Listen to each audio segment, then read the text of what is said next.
Welcome to Dialogue with Abel Rodriguez on the Dialogue Internet Radio Network. And now, here is Abel Rodriguez.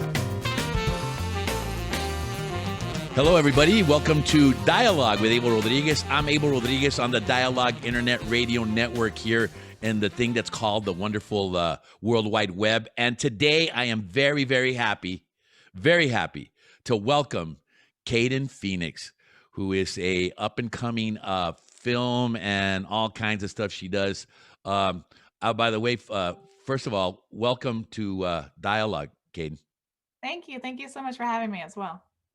Yeah, I was, I got to do my research on you, and I was checking your stuff. And man, oh man, yeah, you are definitely got your nose to the grindstone as far as some of the different things you've done. I'm on everybody wishes that wants to get into this wishes that they could get an IMDb page, right? And Yes. I was checking you out, and you are just amazing, as far as your credits and everything you've done and your filmography. I obviously you have the drive and determination because let's face it, Hollywood is all about drive and determination no matter what. And you are on the lower end of the spectrum. I've seen some of the interviews you've done where you had to, you had to talk about having actors come over where you couldn't pay them, Yes. At first and all that kind of stuff and where you're at now. So first of all, tell us a little bit about Kayden Phoenix. You were born in LA and you got a great history, and you also got some ties here to the 915 area code. Absolutely. El Paso. Absolutely. Yes, I do. So I am born and raised in East LA. I'm a third generation Chicana, the Boyle Heights. So in regards to the ties to El Paso, my grandma's one of my grandma's side is the Juarez, so the Chihuahua. So I have family still in Chihuahua and El Paso. My dad used to live in El Paso as well. So for most of my childhood, he lived there. So I've been going there a lot. Not obviously not as much recently, but I very much know El Paso, and I know like those Diablos, like the stadium, just same thing back then. So I don't know what exists anymore, but it's still a very nice place. It's a great different world out there. That's for sure compared to my Boyle Heights and greater LA area.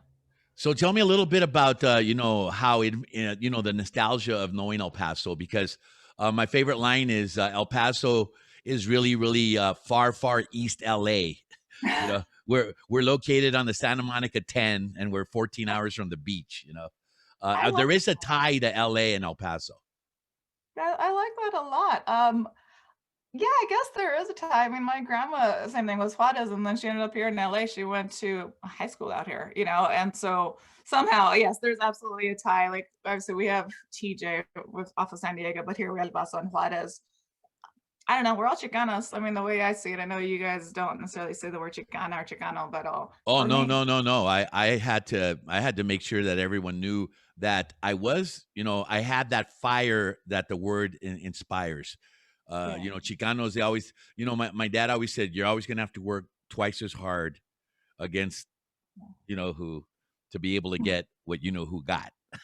I mean, it was that kind of mentality, and the Chicana movement was huge. But the problem with not just Hispanics or any group is that it's apparently once you get educated, then you're no longer allowed to walk amongst those that feel that, oh, look at you got a degree, that kind of stuff. So my favorite line is, I wear my brown beret right here on my heart. Oh, by the way, you like my t-shirt? I do. I read that. A huevo, man. That's where we're at right now, right? You're gonna make it a huevo, and I'm gonna make it up in Java, actually. But yeah, that's great, man. So so tell us a little more about growing up in LA and Boyle Heights, man. I mean, I believe Edward James Olmos is from Boyle Heights also. Yes, absolutely. Yes. I kind of call them East LA because we went to Sure High School. So that's more Montebello. Same thing. It's 5 minutes east of East LA. It counts. Right. I count anyone that says East LA as East LA, honestly. I'm Boyle Heights. And so some people say we're not East LA. And like, we're literally right over the freeway of downtown. So we're the legit East LA. In regards to the post op, your address, it's still, you still write Los Angeles, you don't write East LA or Boyle Heights or Highland Park or Cypress Park, you don't write any of that stuff, you just write LA. But it's community, and that's how kind of I always saw El Paso también. Like it's very, very community. You know, like you're in the supermarket line, you're waiting to get gas. So someone behind you in front of you will make a joke, and you don't know them, and you laugh, and then you continue on with your day. And like that's how I've always seen East LA, right? And it's only in Spanish. If you don't know Spanish, oh well for you. But like it's just that, like it's very community. Like we're jolly and happy-go-lucky, and obviously, if you cross the wrong people, you cross the wrong people. That's something else. But we, we are always there for each other. Same thing with El Paso. Like you get that feeling, like no matter what, you're there for your community. Especially right now, Kayden. I mean, we're in the news all the time about this, COVID thing, and I thought we had started off right. We did shut down here and all that, but it hurts to see, the community the way it is. I never realized, I saw the refrigerated trailers in New York, and now they're here in town here, and the reality of what it is, and then the intertwining of politics and all the craziness. See, that's really where your Chicanos got to come out. Yes. And say, ya basta, or you're wrong, and that kind of stuff. I'm curious. I mean, you're definitely younger than me, but so the word Chicana, I mean, you say it proudly. Oh, absolutely. I'm from East LA. It's written, it's inherent in my blood. Both my family, both sides of my family are from here as well. My parents were raised here, and both my grandparents went to Roosevelt High School, which is where they started the Chicana movement as well, of all the high schools, but the Roosevelt, Garfield, Wilson, like we started, and I claim it, but like we started the Chicana movement. So absolutely, I'm very proud of it. There's no reason not to be proud of it. Like I am, you can say Mexican American, you can say Hispanic, Tejana, you can say any of that stuff, but literally the word is Chicana because I'm connected to my roots. And like, I know my culture, I know my history within my world of, on both sides of my family of the way I was raised. So like, what's not to be proud of? Right. And can you give me some comments on you guys just celebrated the 50th anniversary of the protests that happened over there, and I don't know I don't know if you went to any of the events, but once again the El Paso tie, I'm trying to remember his name. I'm going blank. The Ruben Salazar, the Los Angeles Times writer that originally was from El Paso and would write these fantastic, if you really want to get inspired, go back and read his columns because they were on the money. And actually, that's really what, quote, got our Chicano buddy in trouble, where they were telling him to settle down with his words. Absolutely. And then next thing you know, he's gone. Yes, he was the only Latino for the LA Times as well. And he was doing write-ups and the same thing, 70s movement. And he started writing on us, right? But our side, as opposed to more the white oppressive side, he's actually showing our stories. And then we had the Chicana moratorium over on Whittier, or I believe it was on Whittier, but we had the Chicana moratorium over on Whittier. The police came, there was riots, they had the bull, they're the ones that come to riot. At the end of the day, he ran into the Silver Dollar bar. Cops say followed him and they just shot supposedly randomly bullets inside of it, and he ended up getting hit. Like that's the story. And he obviously it was fatal. He didn't make it, and it was a cover up because they never got convicted. Right? It's just like, oh, a bullet, something bounced and hit him. Right? Okay, sure.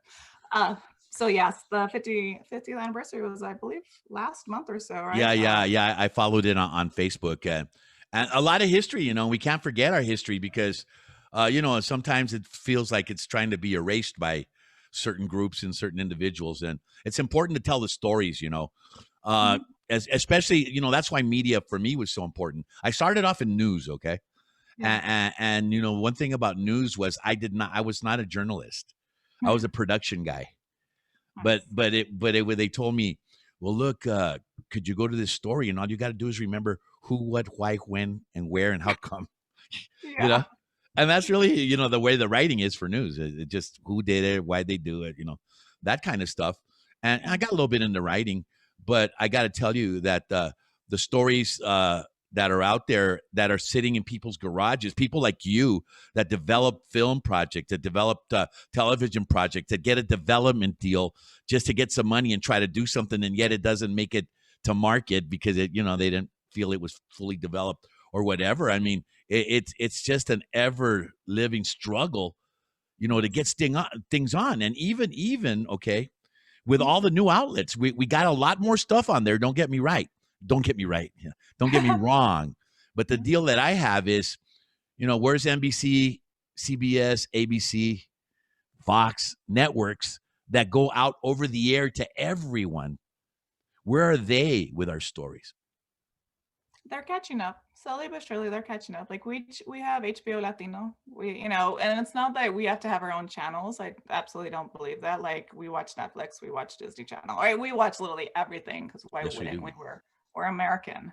So like they will catch up eventually. In regards to features, they're absolutely catching up slowly but surely, but they are. And it's just progression. You just have to see it. They're stepping stones. Like that's the way you have to see it. Like right now, the Queen's Gambit just came out, right? Like she's Argentinian, right? She plays a white person. She plays an American, but she plays a white person. Like, and that is Yay. amazing, right? Like, Yay, finally.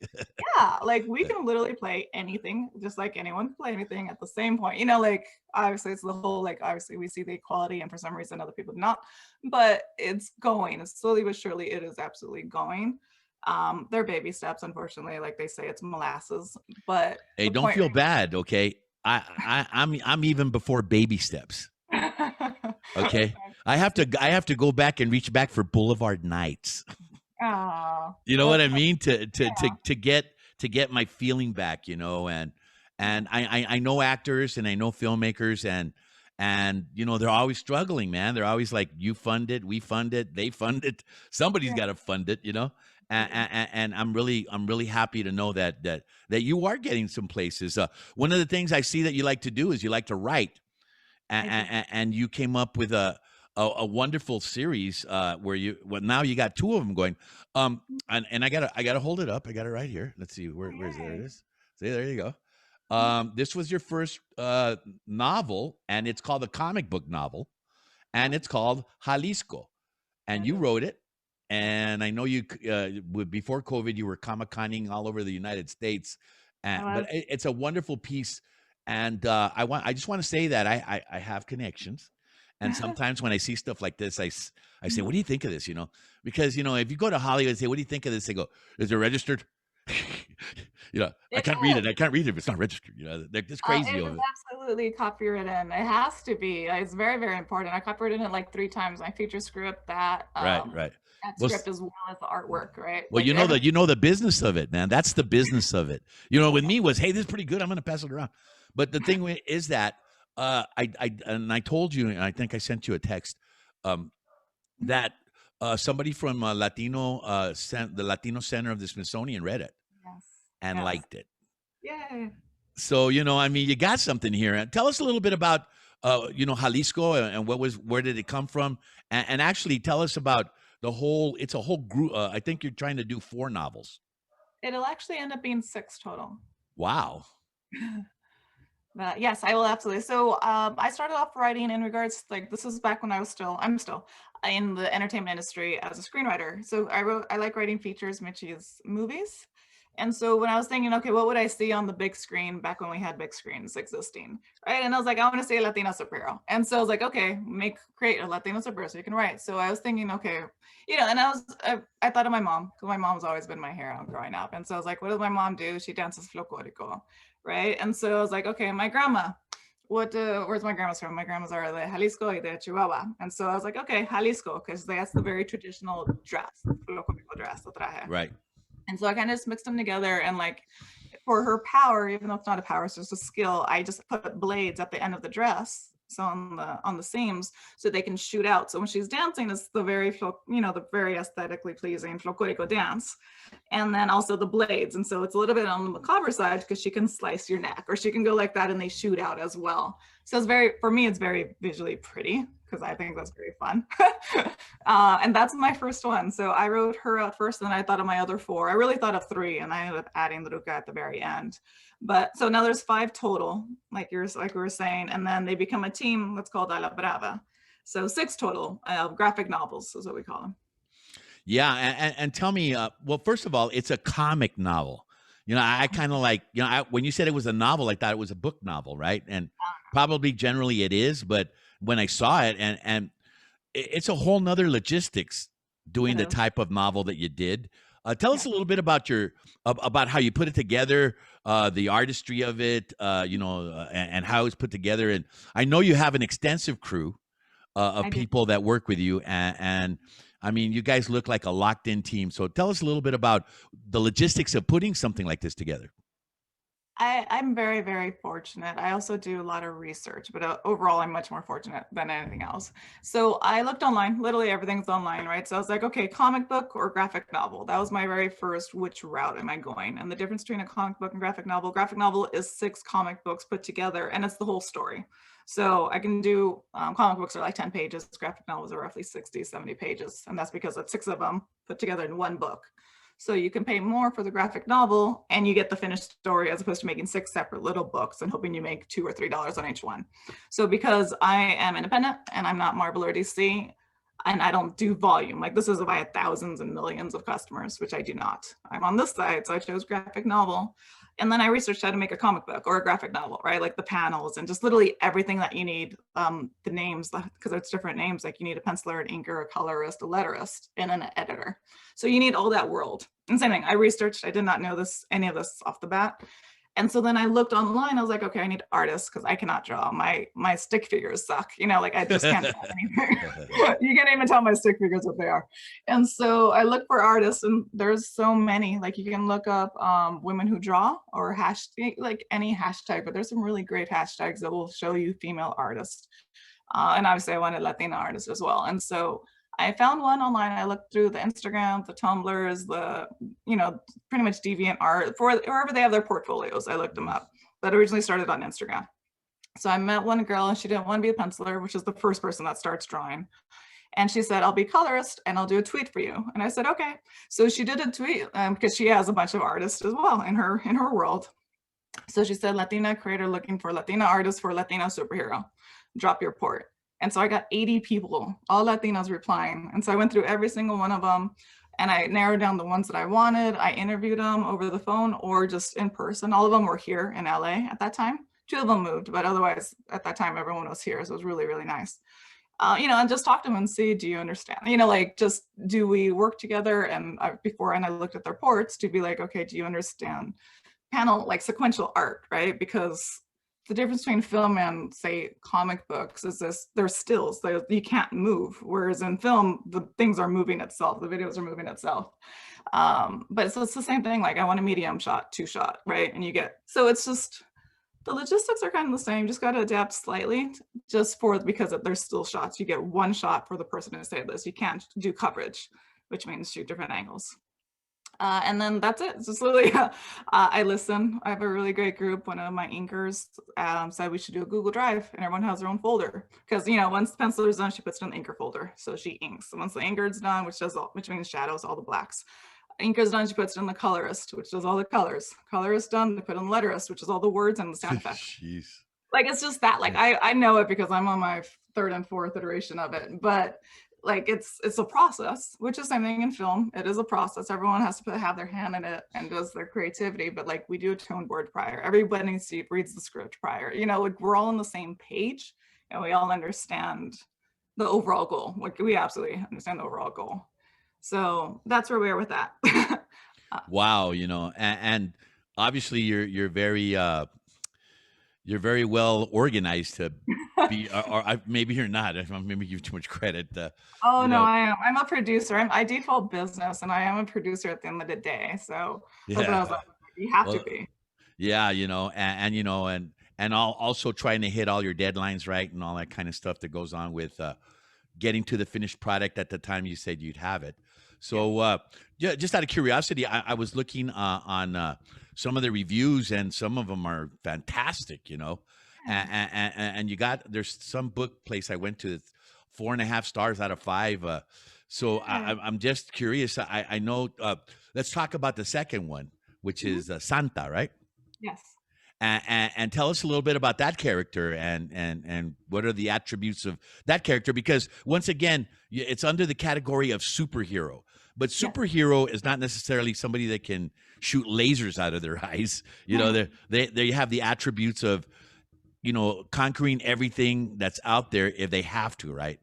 Absolutely, yep. So Santa is my second superhero. She is based in it's called Wexo, which is made up town. For me, it is actually El Paso. I just didn't want to say the word. So made up, metropolis, Gotham, etc. This is called Wexo Right. in Texas, in the border town. So it can There be you go. anything anybody Thank you. wants. Yeah. And so in this border town, she experiences like a big mayor campaign is going on. And so everyone is either a Zika, which is for me like Chicana, but a Zika, which is a civilian, or you're a lucha, which is really a luchador, right? So like you literally have the lucha mask and the outfit on. And those Right. are the very conservative people in this town. And there's a big mayor race going on. It's the conservatives against the Zika. So you know how we are. And she, because she needs a job, because she just all this stuff happens to Santa. She thinks she's cursed and has bad luck, and she's always looking up to the sky being like, why me, right? Because she tries to be good, she just can't. She's always in a position where she has to fight, and that's kind of how we set her up at the beginning. She's younger than Jalisco as well. And so her thing is she joins the Democratic campaign, which is the Dominoes for La Politica, which is our front runner, and she learns patriotism. It's literally this whole year, everything, the last couple of months and whatnot, but she learns patriotism through it by having people sign up, by realizing her Right. world around her. On the conservative side, so the other side is ICE. So ICE is Irena Chavez Estevez. So I personified her as one person, and she's literally ICE. And at the elections continue, the whole everything, the campaigning continues, and ICE starts stealing people and putting them in concentration camps or detention centers, if you will. And so that is why Santa and everyone around her at that time ends up raiding the detention centers at the very end, and taking down ICE. So it is, it's political. It is a little comedic because it's so political, but yeah, it's grounded and it's relevant. I wish It's kind of on point right now. yeah, definitely. That's amazing. Yeah. Thank Um, you. we had the detention center down here for the kids in Oh, Tornillo. And brutal. whenever they would mention like ICE has a detention center in Tornillo, I would say, "Oh my God, screw Texas," because Yeah, Tornillo in English is screw, no yeah. Tornillo, It was, and it's funny, you talk about, the politica of it. I mean, we Yeah. had even Rob Reiner down here in Tornillo, Texas, Wow. when it was all really going on with the protest. Uh, Huerta showed up. It was just it's just it was one of those things that and yet it went away, and we still have here in this town we still have people in cages. We do. Yeah, it's So just there shouldn't be, like, we're humans. I mean, I don't yeah, think animals exactly. should be in cages, honestly, either. But like literally, like, we're humans. Why? Right. It's legal to seek asylum. Like it's literally just that. Like we're doing crimes against humanity. We literally, I mean, in America, in USA, not Right. us. Right. So this thing with the two novels, what are the other ones coming? Just to give us a little Spring look in and the future. summer. So spring and summer of 2021. They're being worked on right now. So I have Ruka and I have Loquita. Ruka is Ruka. my Ruka. chola. Yeah. And same thing. She is a chola You don't because even we look like you should be using these words. that's a cool word, actually. That's one of my favorite words. Ruka, yeah. I like She mi makes a ruka. cameo in Santa, so you do see her, and we very much like her as well because she's cool, right? Because she's Truga. But she does make a cameo in there, and then she goes off Cool. on her own in her own origin. Fantastic, man. Yeah. So, what was the whole purpose of all? And you got this idea in your mind, but I'm sure there's some personal accomplishment, some goal that you have as far as showing this kind of material out there for consumption. Latinitas are always out there wondering, what can I be? Can I be an astronaut? Can I be a because here's the deal.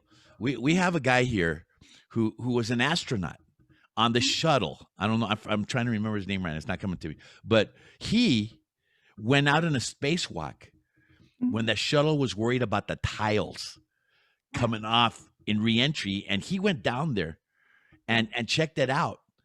And he was actually repairing the thing like a typical Chicano would go repair a car in space, floating around, fixing, I mean, if he can do that, I think there's plenty of Latinitas out there that could probably do the same thing.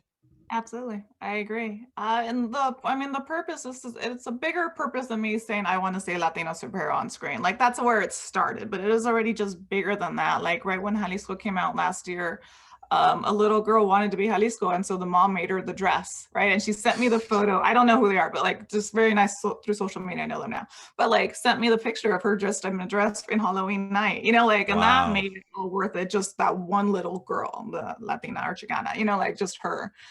So it's the same thing. It's very, very nice. And it's very, I'm very honored, honestly, by it.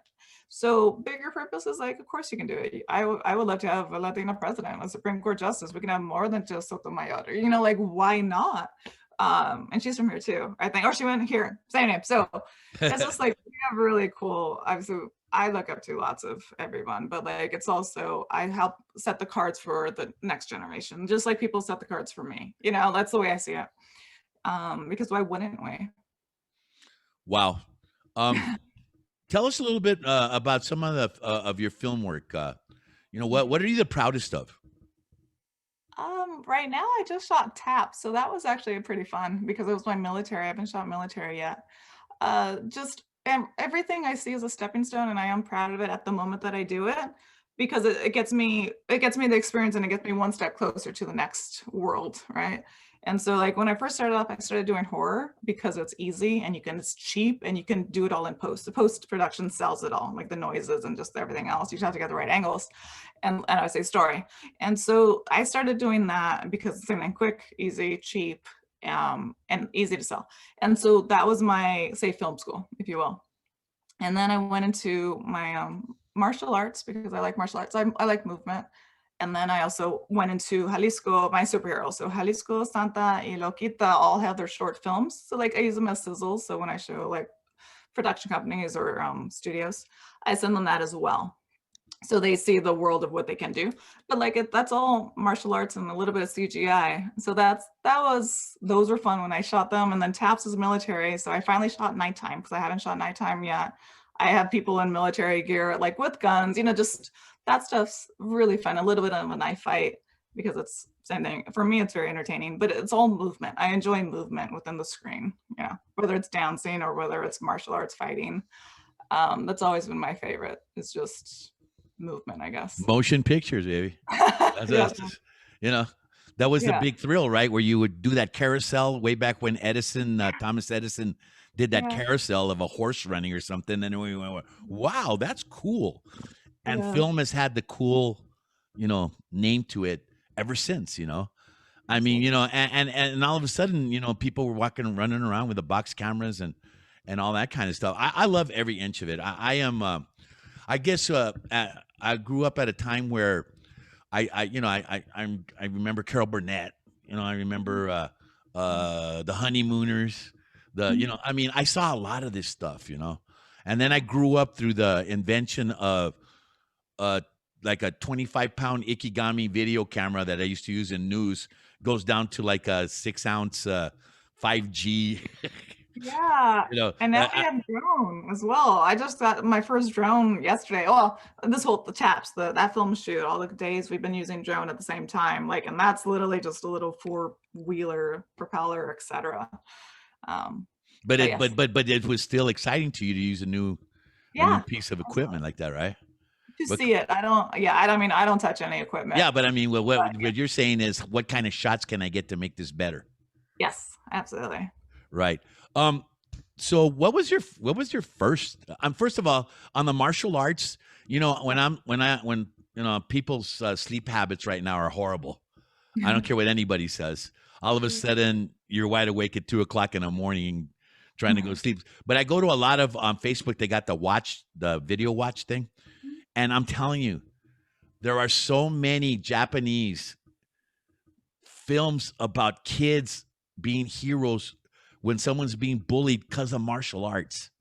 Oh, I that's mean, good. a ton of it, and I'm, Yeah. and they just show small clips of it, and I Mhm. don't stop the video. I watch the whole thing because I'm compelled to see how it's going to end. And they use a lot of females as these karate, martial arts, you know, Yeah. tough girls, and they act real cool about, and the poor bully gets bullied, and then like it's funny because they'll use the bad people other beautiful little Japanese girls as the bad girls pushing around being the bully, and Yeah. then this little tiny thing starts jumping around, and I love the motion. I do love martial art films. I love it. Yeah. The motion of it. Um, Tell us a little more about that. First of all, where can I go see? I really haven't really tried to look at where I could catch some of you got some shorts out there that I could go catch? Yeah, I have my reel and I have a little bit of my commercial work on my page as well as on my YouTube page. I don't remember the name of that. But if you put Kayden Phoenix director, I'm sure something will come up in regards to the YouTube. PhoenixStudios.co will Okay. have my demo reel and like 3 or 4 commercial work and 2 music videos on there.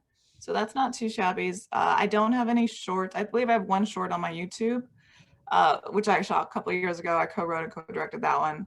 But in regards to my martial arts stuff and my Jalisco, Sante, and all the rest of them, I don't have those up because I'm pitching it right now. So those aren't for public viewing as of right now. Well, there's a good segment. The hard part about what you do, the What? pitching. Oh, pitching's great. Yeah, first of all, I'd be, if I was sitting there waiting and going, no, I got to see this Kayden Phoenix. Who the heck is she? And then, you're very pleasant. You're very outgoing. But Thank you. tell us a little bit about a pitch. A lot of people here that I know, because they think I have a lot of connections in Hollywood, man. Hey, would you read my script? Would you read my script? Would you read my script? Yeah. And there's a lot of them out there. And I have some guys that are really, really good at writing script. And you know how I know? You know what the secret to? I have older actors. Danny Hado is a good friend of mine. He was with Edward James Olmos. He was in American Me, and they're still with I pitched a couple of times with him on some reality TV shows, Nice. I would get him to read some stuff, and this is how you got a good writer. The actors love their words that they have to say. Yeah. If the actors love the words, you got them, man. You got them. They like the script. They like the dialogue. Says, man, the dialogue is really, really, and I go, oh, we got them. But that even with that, you still got to go do the pitch, and you got to go through all kinds of things. So, what's it like to pitch? I enjoy it. And I think it's because of the way I set up my foundation. Like when I first went into pitching like VH1, MTV, whomever, when I went to the studios or the channels, the networks, I had Dick Clark next to me. So I was very, very fortunate. And I had a showrunner that created Survivor for Benham Murray. And so this is a very long time ago. But like you walk in the room with Dick Clark, you're fine.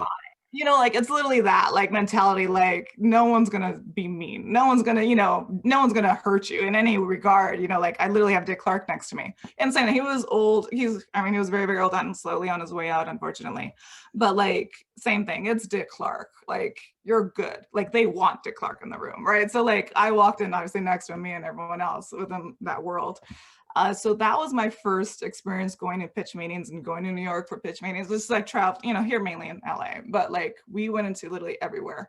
So I like pitch meetings because I was always warmly received, always. And then when I went on my own, they were called generals. So generals is literally just a general, like very generalization. They want to know who you are and if they can work with you.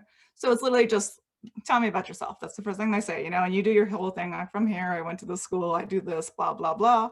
And then they say, okay, what are you working on? That's if they like you, right? Right. So that's the next step. And then you start slowly pitching. You're like, oh, I have Jalisco. She's Latino superhero. She wants to find her mom that gets stolen. It's like a reverse Taken, right? And you just keep going. That's a lot of it is just reading the room. But it's that, like, they'll tell you which direction to go, which is very nice because they don't want to waste your time and very much they don't want to waste their own time. And that's the same thing. That's the way I don't want to say I was raised, but that's the way I was raised within the entertainment world and pitching. Like it's very, very easy. Even on Zoom, it's easy because you still get to see their face, you still get to see their reactions. So instantly which direction to go if they don't just verbally ask you either way. Anyways, so I like generals. Generals is a very soft opening, and then they're like, great, what else do you have? Great, da da da da da, right? And then they ask follow-ups. And then afterwards, like I can send the script if you want to read it, or I can send the graphic novel if you want. I have a PDF and I have it a hard copy, a tangible copy as well. And they'll always say PDF because it's faster, and so it's just like that. So have you ever hit on a development deal at least? Or you could I take have it to a no little. development deals as of yet. I do have Oh, Jalisco brought me into a lot of studios by myself, which is very kind. Which, it's the same thing. It's it brought me into Disney, Warner Brothers, Netflix, Miramax, and someplace else. Rooster Teeth recently as well. wow. So really great. And like WB brought me in for television and for feature side because there's two different sides that take care of it. Disney as well. I spoke to both sides. Netflix is two different departments. I spoke with Netflix because there's live action, there's animation, there's they're broken up. Everything's broken up to separate worlds. So I am getting seen because of Jalisco, and then Santa just came out last month, so I'm waiting. A couple of people are reading Santa, but that's the thing is like brings you through the door, right? And then they know other people, etc. And Yep. if Jalisco isn't right, like Jalisco kills people, so she's definitely not Disney. But it brought me through the door, so it does not hurt because it sets me up for the future. And that's the way you have to see it. Like if it's a no now, maybe it's a yes future because I write other things that where people don't have to die, right? It's very simple. And so same thing. I enjoy it because I've always been very well received and I had really great training because of Dick Clark, because of Jay Beanstalk, because of XYZ, so that's the way I see it. And I appreciate that I got that. Wow, obviously walking in with Dick Clark is like bringing one of the apostles with you. Yeah. Yeah, it was This guy, it's Saint Peter. But that's the way it works. I mean that's how I mean when I was around Edward James Olmos, I felt that. I'll tell you an Edward James Olmos story. Mi Familia came out, yes. and it was at the Cineplex right across from the Rolls Royce or whatever, and Edward James Olmos. They had just had the screening. I already seen it. I didn't have a ticket to get in there, but I was in the crowd close to where they were going to walk across Sunset to go into the party after the screening. And as soon as he walked on the red carpet, I yelled out, "Eddie, it's Abel." Yeah. And he looks over. He goes, "What are you doing over there? Come on." And he told the cop to let me in. I walked across the red carpet into the party at the dealership. So I have my little, my little tastes of what it's like, but it's just hard to maintain that. And it's really good to know that your own creative stuff is what's getting you in the door independently. I mean, that says a lot about the way you think and how you put things together. I'm just curious about Disney, huh? What was that like? Disney's amazing. They're so nice. Animation, and I come from live action because that's my world, but animation people are the nicest people in the world. Like more, I don't want to say more so, but the business people, like the producers and the creative exec directors and direct presidents, etc. They're super nice. Like, and it's in that world because animation's nice and happy, but they're very, very kind, much more than say other people. Nothing is live action, but live action is much more direct. These people are very, very kind, and they welcome new stuff. They welcome you. Like same thing, they want to get to know you, which is the same thing. It's very refreshing. I liked it. I mean, they're super cool. I walked into, I believe, two different Disney buildings two. I've been to three different Disney buildings. One was on the lot. The other two are just the actual animation buildings. Right. So it's fun because you get to see the stuff on the wall. You get to see the art. You get to see what they see every single day.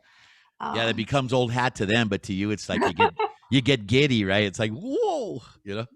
And I got to tell you, man, Disney was my talk about making me cry every time. I can go to Disneyland and cry at Frontierland and Futureland and all those places only because I love the feeling of how it was developed. Yeah. I go back to Disney and I remember there was a free ride that was a carousel thing that would spin, and it was about electricity. I don't know. I don't know if you were around them, but there was a song. And let me tell you, here's the point I'm going to make.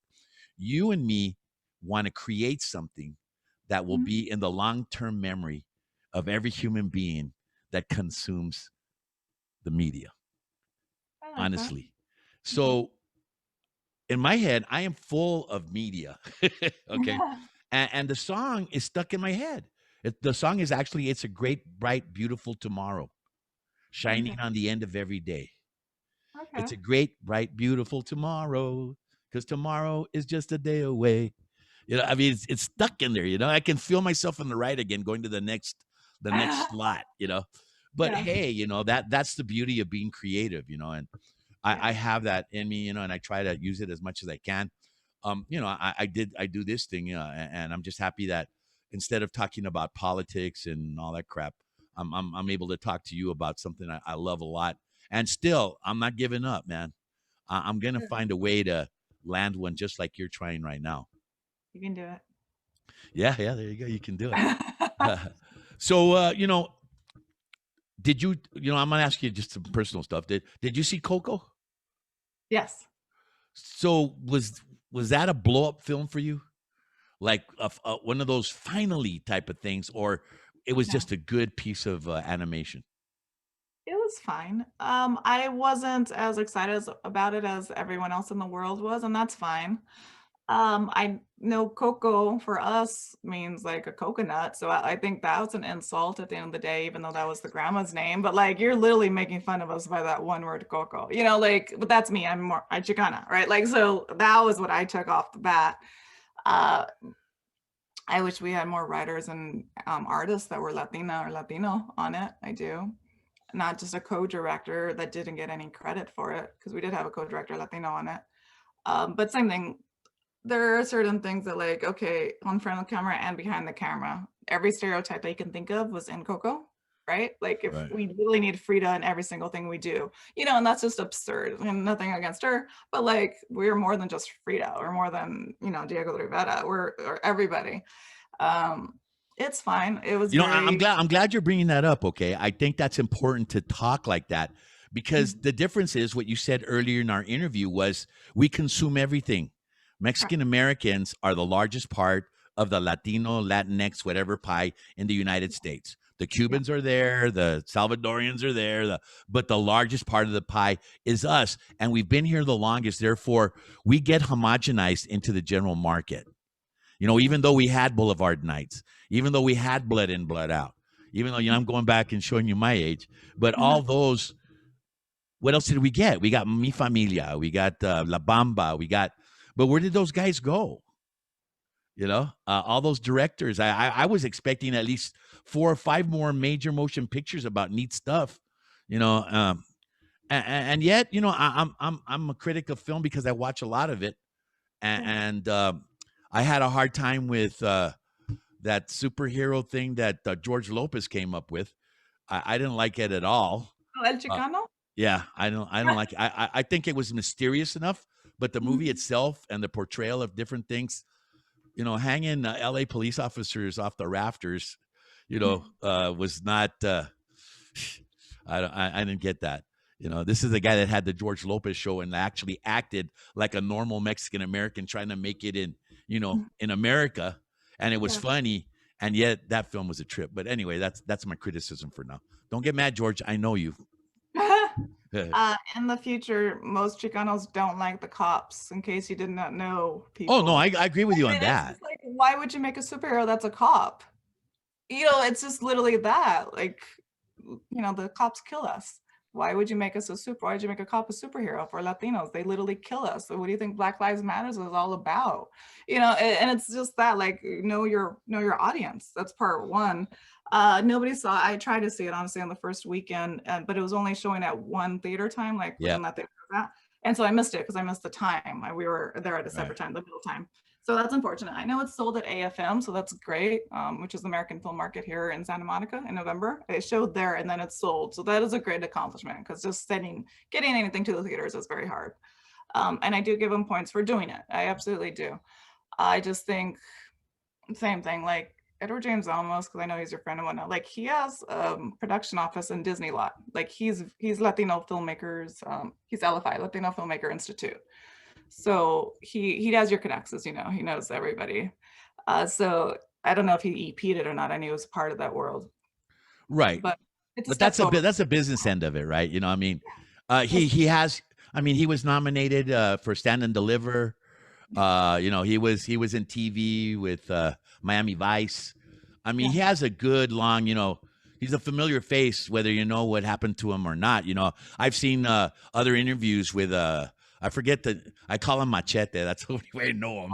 You know, I forget. I'm trying to remember He's his name. from here too, by the way. Yeah, yeah, yeah. He's got his taco stands and all Yeah, that. Going. Danny A Trejo. great, yeah, Danny Trejo. I saw him on this. I watch a lot of video about different interviews, and he interviewed about American Me, man, and it was not a good situation. That Yeah. movie and how he said, I'm not making this up. He said that he actually saved Edward's life against the Mexican mafia that wasn't happy with the way the movie came out. Well, yeah, I've heard about that. I actually know the cholos that went to him for the ransom as well, for the $1 million for his head. But that's a separate story, and I have nothing to do with it. Right. But you understand that, the people think that movies are cool and all that, but they have consequences. Yeah. The way you present, right? Absolutely. You just said, oh, look, he made the main character a cop, and cops kill Latinos, I mean, that's interesting. That's facts. That's not a subjective. That's literally fact. Like, right. No, I agree with you. Beating just someone that's going under arrest. And it's like, how are you going to beat them? It's just that, like, we literally are fighting to survive. Right. Right. Well, I wish you the best, first of all. I think I met you by accident, and I'm still gonna go to some Comic-Con and catch up with you there, and maybe we can bring you down to the El Paso Comic-Con. I just hope by this time, maybe by the summer, that you can have some things going, because I'm actually working on trying to have a film festival at the Chamizal National Memorial here in El Paso. They have about 1,500 seats, and they just redid the theaters, and it's all set up real nice with sound to show movies. And I want to bring some of your stuff down here and highlight it, and you can get bigger into the market and work at. See, I always like to say this: the Spaniards were looking for 7 cities of gold when they were roaming around here, thinking that the whole idea was. But there are 7 cities of gold. It's everywhere where Mexican American Latinos live, where there's thousands of them to make money off of. And you're talking about San Francisco, L.A., San Diego, Phoenix, Tucson, Albuquerque, and El Paso. If you can do something with 7 weeks and do them all 7 of those cities, you should make a little cash. That's just my opinion. I like that. Actually, someone told me I should take a road trip and just, sell my books, road trip all the way over there and back. And I actually don't want to cross, I don't want to cross the red line, that's for sure.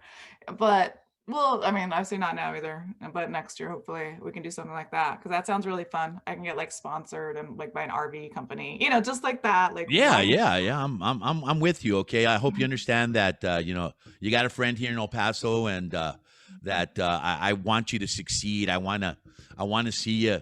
I want to see you like any other actor or director or anything.